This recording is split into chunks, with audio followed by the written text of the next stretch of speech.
buy a used cheap car?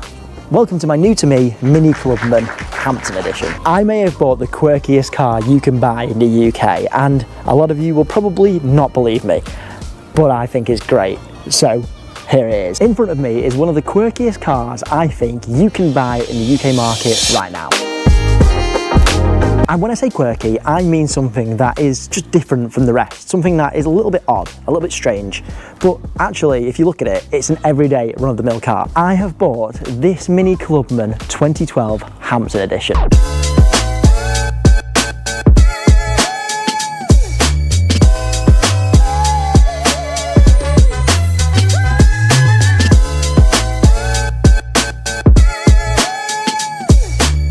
And on Cars with Ben, I love cars. As you know, I have a Toyota GT86, so I thought I would add to the fleet with a daily car I've been waiting for a long time. If you're new here, I'm Cars with Ben and I make car content on a weekly basis, but if you do like cars and you like modifying cars, or if you just plan to buy a Mini Clubman, follow my page and let's get started. So allow me to introduce you to this Mini Clubman Hampton Edition and let me run you through some of the details. Oh, and why you should get one as well.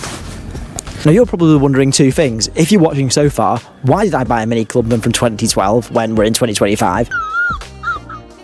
Secondly, why would you care about a Mini Clubman like this? Well, you know what? I love cheap cars, and I think this is a great car to buy if you wanted a daily or you wanted to modify it. Whether we'll do those two things or how it will fare, it remains to be seen, so that's why you're gonna have to stay tuned in. So, a bit about the Clubman. Waiting for these seagulls to shut up. If you've ever watched my page, you'll know I have a GT86 as shown here. And for quite some time, I needed a more practical, but I kind of wanted a more fun kind of daily. I didn't want to buy something on finance, which is why you see this 2012 Mini Clubman behind me. And one day I was browsing through the car adverts and I thought, hang on a minute, I've always wanted an original Mini, but I'm getting a bit older, I need something a bit more practical, and I need something that is going to be semi-reliable, so I can't really go and get a Mini right now, especially with having a GT86. And then I had a brainwave, why not buy an older Mini Clubman? It's kind of quirky. This generation came with this strange door. It's kind of cool. I mean, literally no one has been back there. It's kind of cheap, but you're probably going to think there's a few problems with that. The original Mini Clubman was not known as a reliable car. In fact, far from it. A lot of them seem to have timing chain issues or some kind of oil issue. Now, luckily for me, this car is actually quite clean and very well looked after. You see, this Mini Clubman is 2012, has 66,000 miles on it, and has lived in seemingly Yorkshire for most of its life. Oh, hell no! Means that specifically, this one was the Hampton Edition. Now, this came with the chili pack like a lot of Minis do. It was a limited run in Reef Metallic Blue with special limited edition wheels. The Hampton came with these lovely wheels as well, so I don't know whether to change them or keep it nice and authentic because Mini did so many different versions of their cars, it's crazy.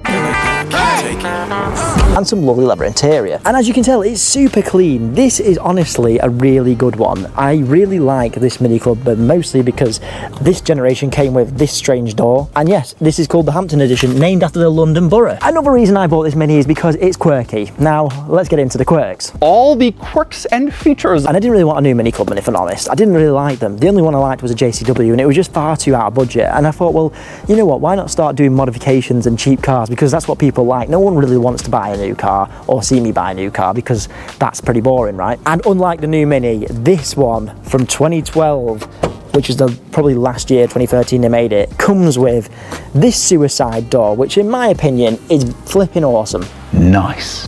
And what's cool about this Mini is that it doesn't have the door on the other side. It's just one door on this side and two on that side, which I think is mint. And as with most Clubmans, it comes like this. Now, yes, the new model comes with this, but you know, it's just cooler. The way these doors open and close are just so much cooler than a newer model, for example. And the back of these is better, in my opinion, than the new one. And genuinely, I'm so happy because it's so clean. I plan to do so much daily driving. In fact, I've already done 700 miles in this Clubman.